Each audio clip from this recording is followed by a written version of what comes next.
Hace algún tiempo conversé con un amigo, una persona profesional que tenía algunas comodidades en la vida, y él me contó la historia de cómo él una vez estuvo frente a frente, o se sintió en los brazos de la muerte.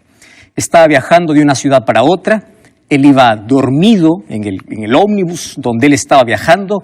De un momento a otro le despertó solamente allí un ruido fuerte. De un momento a otro, de un segundo para otro, él se vio de que estaba allí o cayendo para un abismo. Piedras deslizándose, era un accidente que estaban acabando de tener él y todas las personas que estaban viajando con él. Griterío por todo lado, desesperación, y él no podía mover una pierna cuando el carro que iban se detuvo. Él se dio cuenta que estaba en una pendiente, una roca a punto de caer, para abajo había abismo y él estaba semi-colgado. Y él me dijo algunas cosas interesantes. En un momento tan crítico de la vida, cuando tú te sientes frente a frente o cuando sientes que estás en los brazos de la muerte, tú te olvidas de quién eres. Te olvidas cuántos títulos tienes, te olvidas todos los grados que obtuviste en la vida y solamente tienes un presentimiento de qué va a suceder conmigo. No sentía mis piernas, sentía que no sabía si estaba vivo, estaba muerto, no sabía si estaba soñando. Él expresa la experiencia que él vivió. Y dice, en un momento como este, te das cuenta que lo más importante en la vida no son tus conquistas, no son tus logros. Lo más importante por tu mente pasa qué es de tu familia, qué es de tus hijos, qué es de tu esposa. Entonces, él me contó, la vida... Allí te das cuenta que lo importante de la vida no es todas las cosas por lo cual te afanas. Y uno descuida a veces lo más importante. Y él era cristiano, por supuesto. O había crecido por lo menos en una familia cristiana. Y por mi mente pasó, me decía él, dos cosas. O estoy salvo o estoy perdido. ¿Valió la pena vivir? ¿Para qué viví? ¿O perdí tiempo en la vida? ¿O qué cosa es lo que yo gané? Y él me hizo recordar cómo alguien también me ha contado una experiencia similar y me decía lo siguiente: pastor, la vida sin Dios es una vida donde uno da vueltas y vueltas y vueltas sin rumbo. No sabe a dónde va a llegar. Tanto así que si llega la muerte, te estremece. Si llega alguna cosa que te separa de tus conquistas, de tus logros, de tu dinero, que te separa de aquello que te hace sentir seguro, te hace sentir tan indefenso, te sientes en el vacío y sientes que no viviste para nada. Porque finalmente la vida al final se resume, ¿estoy salvo o estoy perdido? Eso es todo. Y a veces uno va por la vida pensando que lo más importante es el dinero, lo más importante es el poder, lo más importante son las cosas de este mundo, cuando al final de la vida lo más importante es ¿estoy salvo o estoy perdido? Y una de las cosas que nunca voy a olvidar, lo que él me decía es, la vida sin Dios es dar vueltas y vueltas sin rumbo, sin saber a dónde va a llegar, sin saber cuál es tu destino. Y tenía mucha razón, porque el apóstol Pablo ya nos hablaba en el libro de Colosenses capítulo 1, versículo 16, que la vida necesita tener un propósito. La vida tiene sentido cuando tiene propósito, y solamente tiene propósito cuando tú sirves a Dios. Dice el versículo 16, por Él fueron creadas todas las cosas, los que hay en el cielo, lo que hay en la tierra, visibles e invisibles, tronos, dominios, principados, potestades. Todo fue creado por medio de Él y para Él. ¿Me estás escuchando, Francisco? Fuiste creado por Dios y para Dios. Eulogio, estoy hablando para ti. Tú no fuiste creado para arrastrarte en esta vida, para arrastrarte en la miseria, para tener el corazón quebrantado, para vivir lejos de Dios, para darle espalda a Dios. Tú fuiste creado por Dios y para Dios. Entonces, la vida sin Dios es un conjunto de horas perdidas. Uno pierde años, uno pierde tiempo, uno pierde todo. Finalmente, la vida sin Dios es una vida vacía y perdida. No te olvides, dos cosas. Es una vida vacía y es una vida perdida. Yo voy a hablar de salvados y perdidos. Alguien me preguntó hace algún tiempo, pastor, yo no entiendo cómo es que finalmente muchas personas se van a perder. Porque la Biblia me enseña que cuando Jesús vino a este mundo, vino para morir por todos. Entonces, ¿cómo si es que su sangre es suficiente para salvar a todos? ¿Por qué hay muchos que se van a perder? Es que Dios no puede romper tu libertad. Es que la sangre de Cristo tiene poder solamente cuando tú lo aceptas. Cuando tú rechazas el sacrificio de Jesús, estás perdido. No importa las obras que hagas, no importa los títulos que tengas, el poder que tengas, la riqueza que tengas. Sin Cristo estás perdido. Y déjame explicarte de una manera muy breve cómo en la Biblia presenta el asunto de salvación. La Biblia me presenta que Jesús en la cruz pagó la pena del pecado, mi culpa, la condenación. Esa es la primera P, la pena del pecado. Cuando acepto el sacrificio de Cristo, Él me justifica. ¿Qué significa me justifica? Él me hace justo, me acepta como hijo suyo. Pero a partir de allí empiezo a caminar con Dios. Y cuando yo camino con Dios, Dios me libra del poder del pecado. ¿Me estás escuchando, Julia? ¿Me estás escuchando, Rodrigo? Del poder del pecado. Lo que antes me gustaba hacer, Dios va transformando mi carácter, mis gustos. Mi vida se está colocando en armonía con la voluntad de Dios. Primero en la cruz me libró de la pena del pecado. Después me libra del poder del pecado. Pero Cristo va a volver. Y cuando vuelva a esta tierra, Él me librará de la presencia del pecado. Como para no olvidarnos, aquí tenemos las 3 P's, ¿verdad? Primero, me libra de la culpa del pecado, de la pena del pecado. Número 2, me libra del poder del pecado. Y número 3, me va a librar de la presencia del pecado cuando Él venga. Pero yo tengo que aceptar su sacrificio, yo tengo que caminar con Él para que un día Jesús me pueda transformar. Pastor, ¿qué significa que me va a librar de la presencia del pecado? Hoy tú y yo somos pecadores. Nuestra naturaleza es pecaminosa. Nuestras inclinaciones son pecaminosas. Entonces, cuando Cristo venga, como Él nos libró del poder del pecado, ahora va a arrancar de nosotros esa naturaleza que nos inducía siempre a pecar. Gloria a Dios, seremos santos para siempre. Nunca más tendremos una mancha de pecado en nuestra vida. Pero eso sucederá solamente cuando Cristo venga. Y cuando Cristo regrese, yo quiero recordarte algunos elementos importantes en cuanto a la venida de Jesús, porque todos esperamos ese día. Mas, ¿cómo vendrá Jesús? Porque algunos dicen que vendrá de forma espiritual, va a robar a su pueblo. No, mi querido. La palabra de Dios presenta que la venida de Jesús tendrá 5 características. ¿Estás viendo mi mano? ¿Sí? 5 características. Toma tu mano. Vamos a aprender con la mano. La venida de Jesús, en primer lugar, será real. No será espiritual, será real. Número 2, será personal. ¿Correcto? Será personal. Número 3, la venida de Jesús será visible. Número 4, será audible. Y número 5, será gloriosa. ¿Lo entendiste? Pero no me creas lo que yo te digo. Vamos a ver lo que la palabra de Dios dice. Mira cómo sucederá el momento de la transformación. Hechos capítulo 1, versículo 11, dice así. Cuando Jesús fue elevado al cielo, 2 varones hablaron para aquellos que estaban mirando. Y les dice, ¿por qué estáis mirando al cielo? Este mismo Jesús que ha sido tomado entre vosotros al cielo, así vendrá como lo habéis visto ir. Eso dice la Biblia.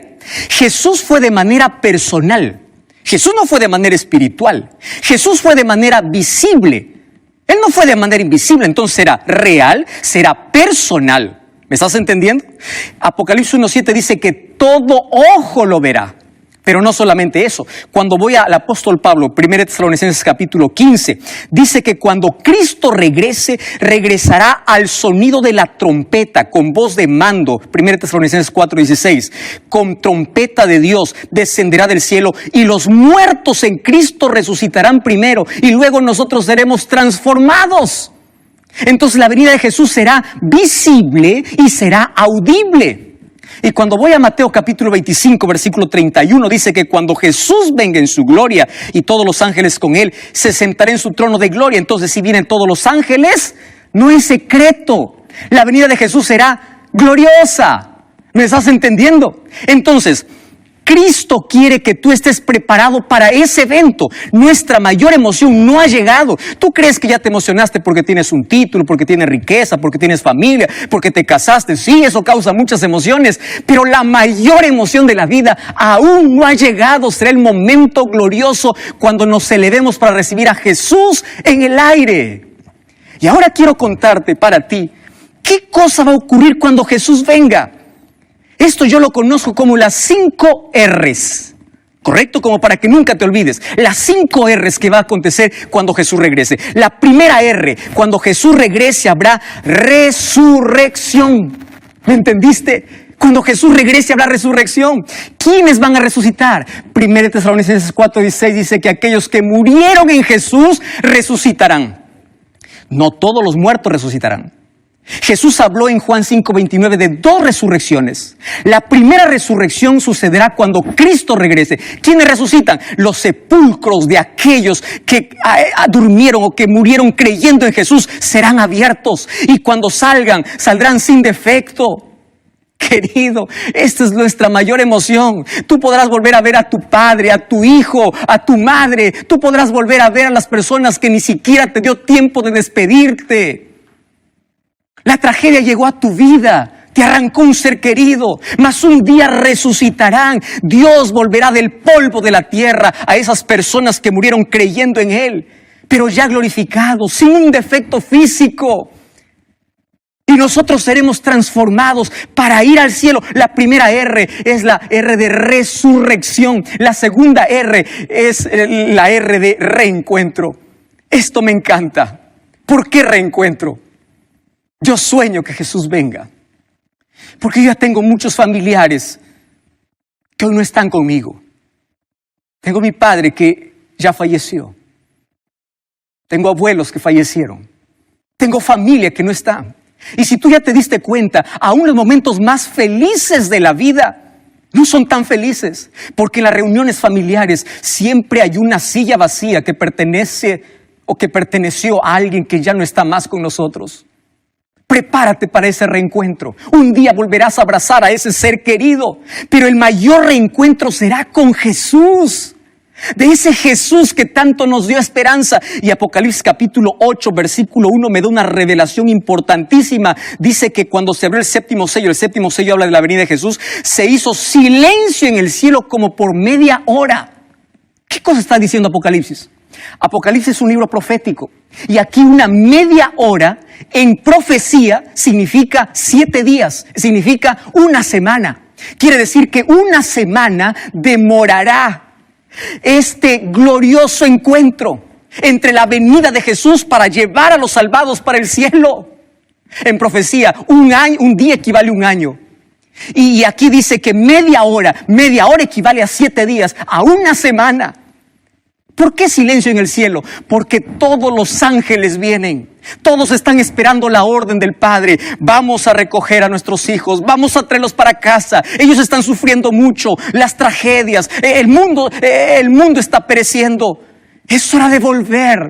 Y Jesús vendrá. El mayor reencuentro no solamente será con nuestros seres queridos. El mayor reencuentro será con Jesús. ¿No te emociona saber eso? La tercera R es la R de la recepción. La Biblia dice en Mateo 25 que Jesús dirá: venid benditos de mi Padre. ¿Te imaginas aquella mesa de bienvenida? ¿Te imaginas aquel abrazo con los ángeles? ¿Te imaginas aquel abrazo con Jesús cuando tengamos que mirar sus heridas, las huellas que todavía, las marcas que están en sus manos, que costó nuestra redención, porque sus manos fueron clavadas para que tú y yo hoy tengamos derecho a entrar a ese reino? Ese reencuentro, esa recepción será gloriosa. La cuarta R es la R de respuestas. Porque hay muchas cosas que aquí no entendimos. Pero tú sigue perseverando por fe.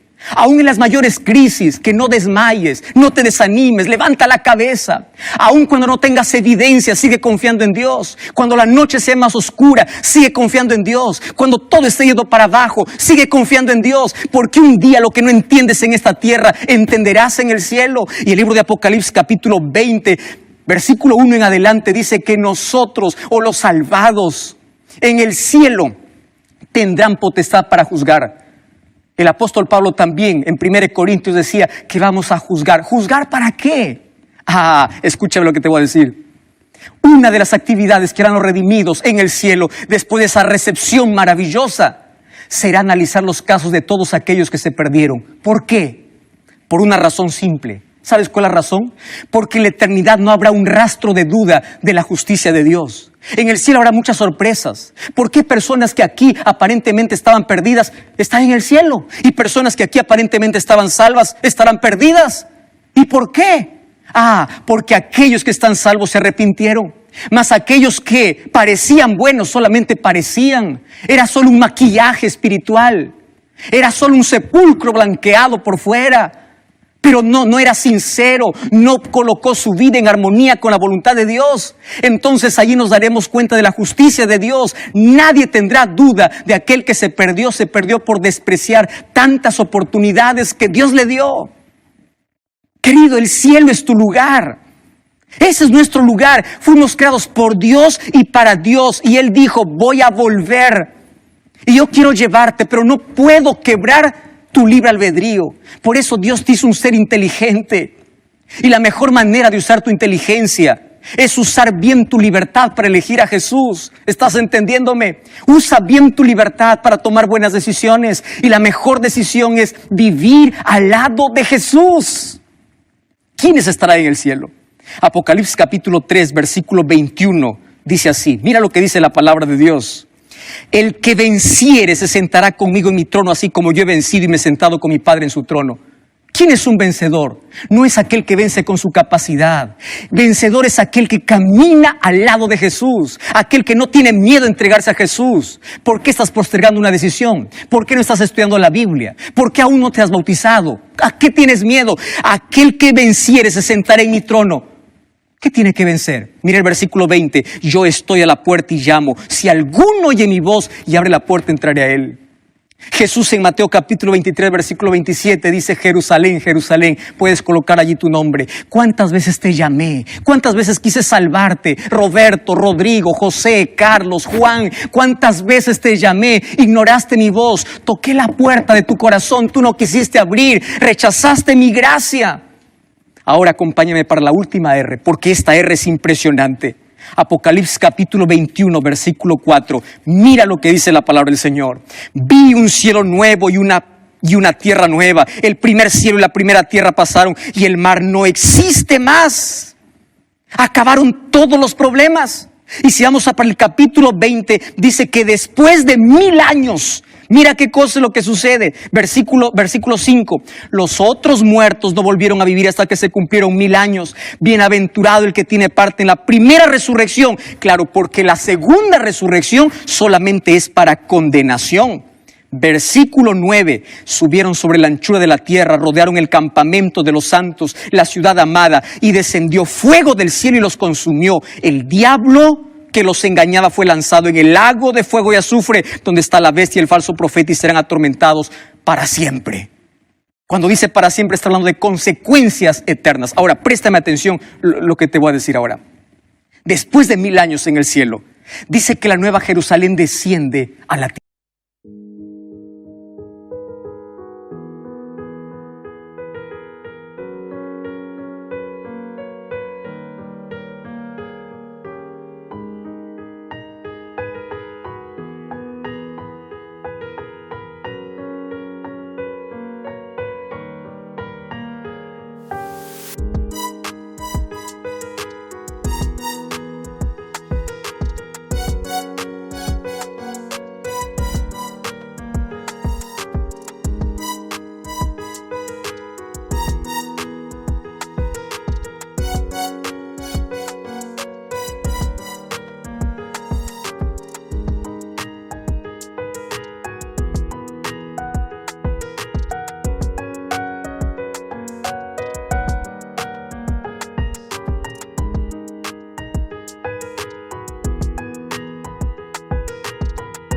Tierra. Quiero que imagines conmigo, por favor, esta escena. La nueva Jerusalén, la santa ciudad, está descendiendo del cielo. Y se levantan todos aquellos que echaron su suerte con Satanás. Satanás los engaña que todavía pueden conquistar esa ciudad. Y préstame atención. Todos se levantan como un solo ejército para poder guerrear, para poder pelear. Y es allí donde desciende fuego del cielo para acabar al diablo y sus ángeles. Préstame atención. El fuego no fue diseñado para el ser humano, fue creado para el diablo. Por favor, no eches tu suerte con él. No permitas que él tenga el control de tu vida. Ahora préstame atención. Cuando desciende la ciudad, habrán dos grupos. Un grupo dentro de la ciudad, otro grupo fuera de la ciudad. Mi pregunta es, ¿dónde estarás tú? ¿Dónde estaré yo? ¿Dentro o fuera de la ciudad? Para estar dentro de la ciudad hay un solo camino que es...